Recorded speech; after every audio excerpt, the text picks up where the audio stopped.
لیکن آپ کو اسے میرا بنانا ہوگا۔ آپ جانتی ہیں نا میں کتنی محبت کرتی ہوں اس سے۔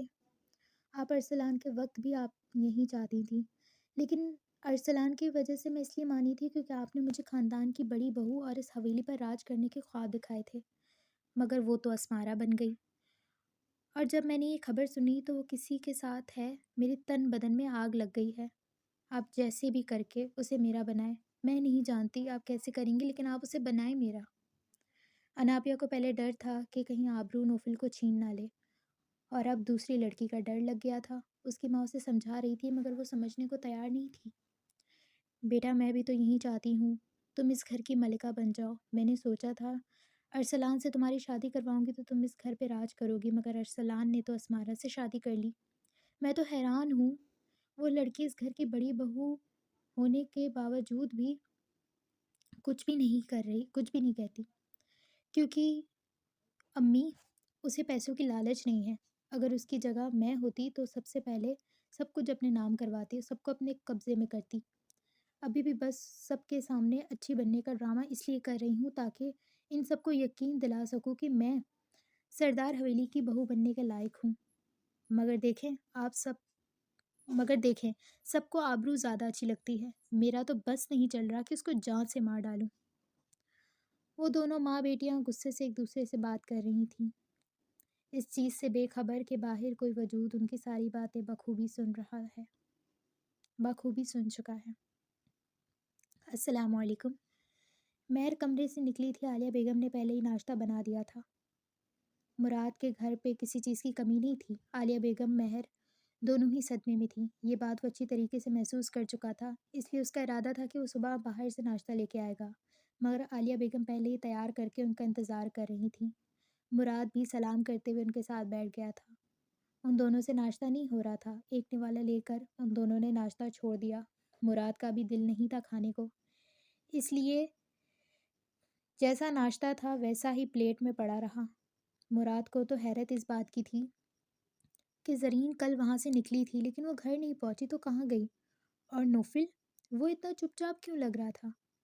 ارسلان جب نوفل کو بتائے گا تو وہ پریشان ہو جائے گا، مگر ایسا کچھ بھی نہیں ہوا تھا۔ مراد اس کی فون کا انتظار کرتا رہا مگر اس کا کوئی فون نہیں آیا، یہ بات اسے حیرت میں مبتلا کر رہی تھی۔ وہ سوچ چکا تھا کہ جب تک وہ حقیقت نہیں جان لیتا تب تک وہ ان دونوں کو کچھ بھی نہیں بتائے گا۔ البتہ مہر سے تو وہ پہلے ہی محبت کرتا تھا، اور اب تو وہ اس کی بیوی بن چکی تھی، اس کے ساتھ ایک محرم رشتہ تھا، اور عالیہ بیگم کو بھی وہ اپنی ماں بنا چکا تھا کیونکہ مراد کی فیملی میں کوئی بھی نہیں تھا۔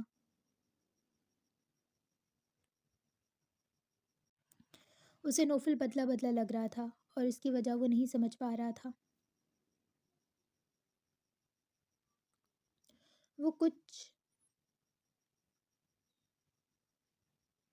وہ کچھ دیر ان کے پاس بیٹھا پھر نوفل کے گھر کے لیے روانہ ہو گیا۔ جب وہ ان کے گھر پہنچا تو ارسلان نے مراد سے کہا کہ CCTV کیمرہ کی ریکارڈنگ نکالو، کیونکہ اسی سے ہی سب کچھ پتہ کر سکتے ہیں۔ مراد بھی بات سمجھتے ہوئے اس بات میں سر ہلا کر لیپ ٹاپ سے CCTV ریکارڈنگ نکالنے لگا۔ اسمارا، مراد، وہ تینوں پوری رات نہیں سوئے تھے۔ ان تینوں کو زرین کی فکر تھی، پتہ نہیں کہاں تھی، کس حال میں تھی، وہ ٹھیک تھی بھی یا نہیں۔ انہیں بس یہی ڈر ستائے جا رہا تھا کہیں اس کے ساتھ کچھ غلط نہ ہوا ہو۔ ارسلان تو شدت سے دل میں دعا کر رہا تھا کہ سب معاملات میں نوفل کا کوئی ہاتھ نہ ہو، وہ ہمیشہ اسے برائیوں سے دور رکھنے کی کوشش کرتا تھا، اور اگر ان سب میں نوفل کا ہاتھ ہوا تو آگے ارسلان سوچنا بھی نہیں چاہتا تھا۔ کچھ دیر بعد ریکارڈنگ ان تینوں کے سامنے تھی۔ اس ریکارڈنگ میں صاف طور پہ دیکھا جا سکتا تھا کہ زرین اور نوفل کی کوئی بحث ہو رہی ہے، اور پھر زرین کا غصے سے جانا، نوفل کا دیوار پر مکہ مارتے ہوئے دیکھنا اور زخمی ہاتھ کرنا، یہ صاف بتا رہا تھا کہ وہاں پہ جو بھی بات ہو رہی تھی وہ نارمل نہیں ہے۔ اس کے بعد زرین باہر کی طرف نکل گئی مگر وہ باہر نہیں گئی تھی، اچانک سے وہ اندر کی طرف بڑھنے لگی۔ ریکارڈنگ چلتی جا رہی تھی، ان تینوں کی سانسیں رکی ہوئی تھیں، پتہ نہیں اب کیا ہوگا۔ زرین کمرے کی طرف بڑھتی جا رہی تھی، وہ دوسرے کمرے کے سامنے آ کر کھڑی ہو گئی۔ کچھ دیر وہاں کھڑی رہنے کے بعد وہ اس کمرے کے اندر چلی گئی، اور اس کے بعد کی فوٹیج ڈیلیٹ تھی۔ ارسلان کا دل چاہا کہ اس لیپ ٹاپ کو توڑ دے، اسے غصہ آ رہا تھا، اسے نوفل پہ غصہ آ رہا تھا جو کہ وہ نوفل کے کمرے میں گئی تھی۔ وہ کمرہ نوفل کا تھا، وہ اس کا فارم ہاؤس والا کمرہ تھا، مگر جب وہ باہر جا رہی تھی تو پھر وہ وہاں کیوں گئی؟ مراد بھی کافی پریشان تھا یہ دیکھ کر۔ ابھی مزید کچھ کہتا کہ ارسلان غصے سے اٹھا اور نوفل کے کمرے کے اندر جانے لگا۔ نوفل، جس کو بہت مشکلوں کے بعد نیند آئی تھی، ارسلان کی آواز پر ناگواری سے اس کو دیکھ کر اٹھ بیٹھا۔ کیا ہو گیا ہے؟ کیوں چلا رہے ہو؟ اس نے پرسکون لہجے میں کہا۔ لڑکی کہاں ہے؟ کون سی لڑکی؟ وہ نہ سمجھی سے اسے دیکھ رہا تھا۔ نوفل، میں تم سے پوچھ رہا ہوں، وہ لڑکی کہاں ہے؟ وہ لڑکی آخری بار تمہارے کمرے میں گئی تھی اور اس کے بعد نہیں پتا کہ وہ کہاں چلی گئی۔ مجھے صاف صاف بتاؤ، وہ لڑکی کہاں ہے؟ آج پہلی بار ارسلان کو نوفل پہ غصہ آ رہا تھا۔ نوفل تو خود بھی ارسلان کا یہ روپ دیکھ کر حیران تھا۔ کیا تم پاگل ہو گئے ہو؟ مجھے نہیں پتا وہ کہاں ہے، اور میرا اس سے کوئی تعلق نہیں ہے، اس لیے میرا دماغ خراب مت کرو اور چلے جاؤ یہاں سے۔ وہ ماننے کو تیار ہی نہیں تھا کہ وہ زرین کے بارے میں کچھ جانتا ہے۔ ایک پل کے لیے تو ارسلان کو لگا کہ وہ سچ کہہ رہا ہے، کیونکہ نوفل پوری دنیا سے جھوٹ بول سکتا ہے مگر اپنے بھائی ارسلان سے نہیں۔ مگر جو ابھی دیکھ کر آیا تھا اس پہ یقین کریں یا پھر نوفل پہ؟ ابھی وہ لوگ اسی طریقے سے آپس میں بحث کر رہے تھے جب مراد کمرے کے اندر داخل ہوا۔ بھائی، نوفل کے کمرے سے زرین کا دوپٹہ ملا ہے، اور ارسلان بے یقینی سے نوفل کی طرف دیکھنے لگا۔ نوفل خود بھی حیران تھا۔ جب اس کی نظر ارسلان میں پڑی تو اس کی آنکھوں کو دیکھ کر وہ تھم گیا۔ اس کے بھائی کی آنکھوں میں ناگواری تھی، بے یقینی تھی۔ نوفل جلدی سے چادر کو پیچھے ہٹاتے ہوئے ارسلان کے سامنے آ کر کھڑا ہوا۔ تم تو میرے بھائی ہو نا؟ میں سچ کہہ رہا ہوں، میں نے کچھ نہیں کیا۔ مجھے نہیں پتا کہ اس لڑکی کا دوپٹہ میرے کمرے میں کیا کر رہا تھا، لیکن میں سچ کہہ رہا ہوں، پوری دنیا اس کے بارے میں کیا سوچے اسے فرق نہیں پڑتا تھا، مگر ان چند لوگوں سے اسے فرق پڑتا تھا، جس میں ارسلان سب سے اوپر تھا۔ ارسلان خاموش رہا، اس نے کچھ نہیں کہا۔ ارسلان، تم سن رہے ہو نا؟ وہ پھر سے بولا تھا، لیکن ارسلان پھر بھی کچھ نہیں بولا۔ کافی دیر بعد ارسلان کی آواز آئی۔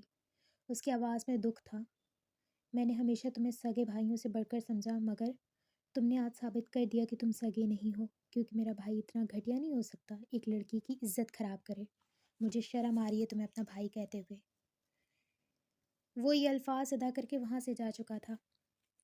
اسمارا نے دکھ سے دونوں بھائیوں کو دیکھا، پھر ارسلان کے پیچھے چلی گئی، اور نوفل کی تو جیسے دنیا ہی تھم گئی۔ وہ پتھر کا ہو کر رہ گیا۔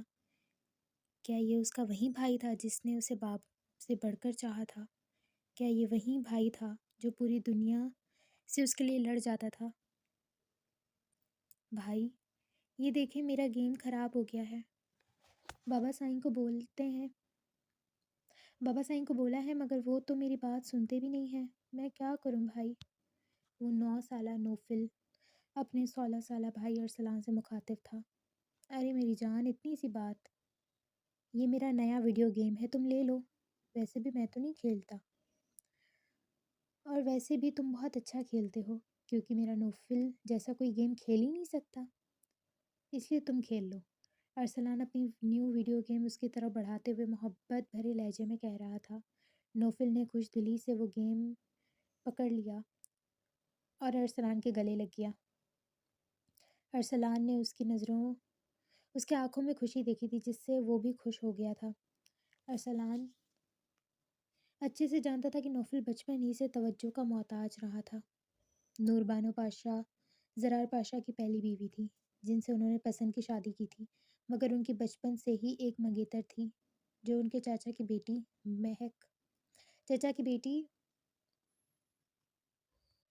بیگم تھی۔ زرار پاشا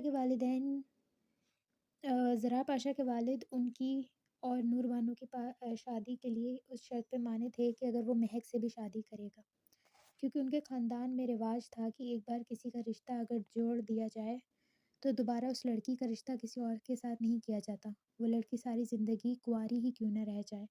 مگر اس کی شادی کسی اور سے نہیں ہوتی تھی۔ زرار پاشا کے والد کو اپنی بھتیجی بہت عزیز تھی، تو وہ ہرگز اس کے ساتھ کوئی ظلم نہیں کرنا چاہتے تھے، اس لیے انہوں نے زرار پاشا پر دباؤ ڈالا تو انہوں نے اس بات میں سر ہلایا۔ مہک بیگم سے انہوں نے دوسری شادی کر لی۔ نور بانو پاشا کو بھی کوئی مسئلہ نہیں تھا، کیونکہ وہ ایک اچھے سے جانتی تھی کہ مہک ایک نرم دل کی اور ایک اچھی لڑکی ہے۔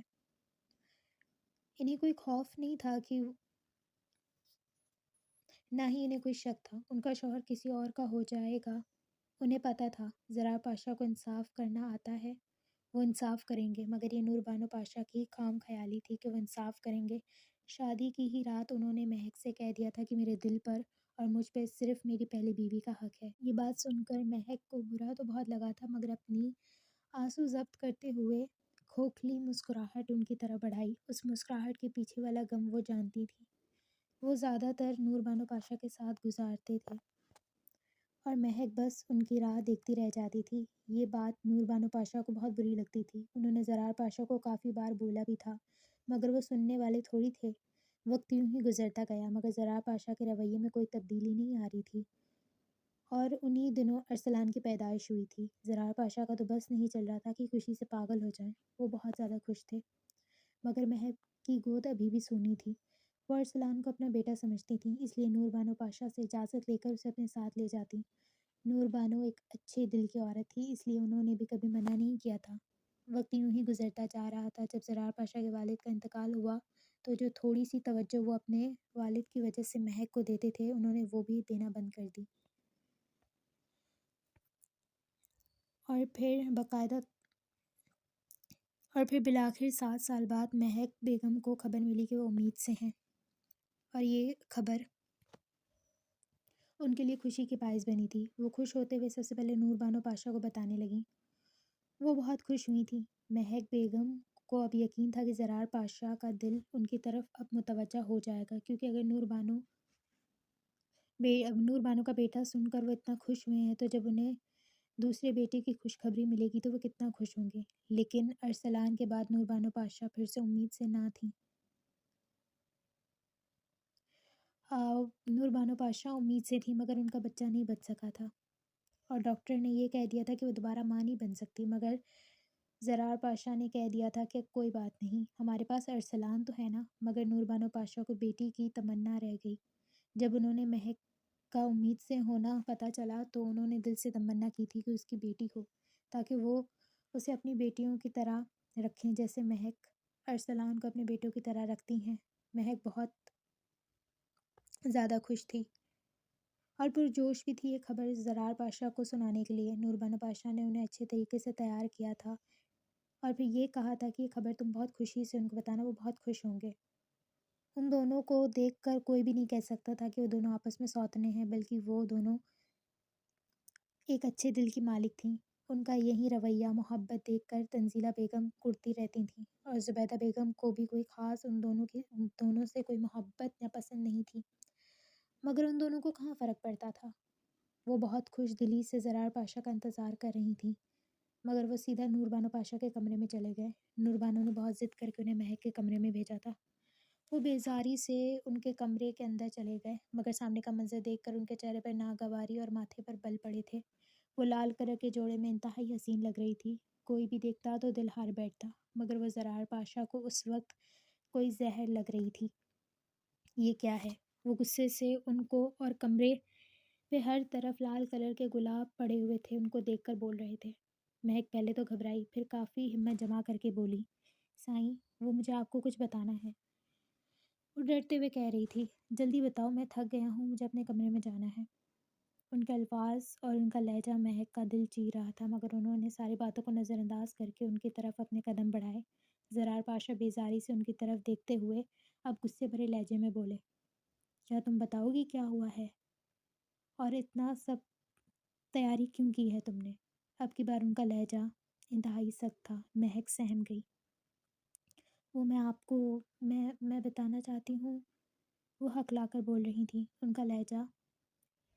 ان کے لہجے کا غصے بھرا لہجہ دیکھ کر مہک کی جان جا رہی تھی۔ آج تک مہک نے کبھی بھی انہیں نور بانو پاشا پر غصہ کرتے ہوئے نہیں دیکھا تھا، اور مہک نے آج تک کبھی زرار پاشا کو خود سے محبت بھرے الفاظ ادا کرتے ہوئے بھی نہیں دیکھا تھا۔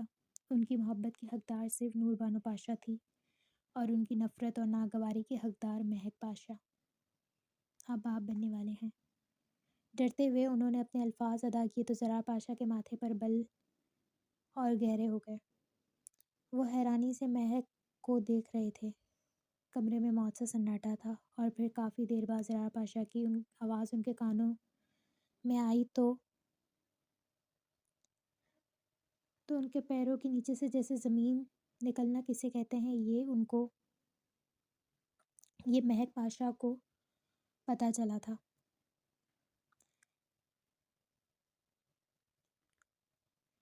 اور ان کے الفاظ سن کے پیروں تلے سے زمین کھسکنا کسے کہتے ہیں یہ مہک پاشا کو پتہ چلا تھا۔ نوفل کا غصہ کسی صورت کم نہیں ہو رہا تھا۔ ارسلان کے الفاظ اسے خنجر کی طرح اپنے سینے پر محسوس ہو رہے تھے۔ وہ گاڑی نکال کر باہر چلا گیا تھا، بے مقصد گاڑی کو سڑکوں پر چلاتا رہا۔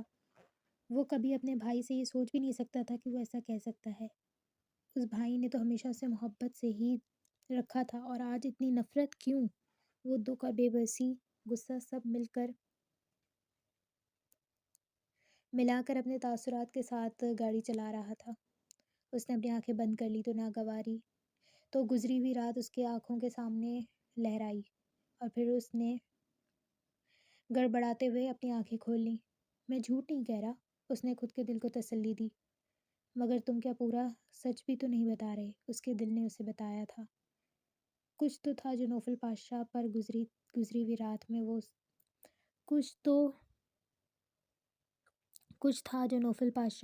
ہوئی رات میں اسے دفن کر کے واپس آیا تھا۔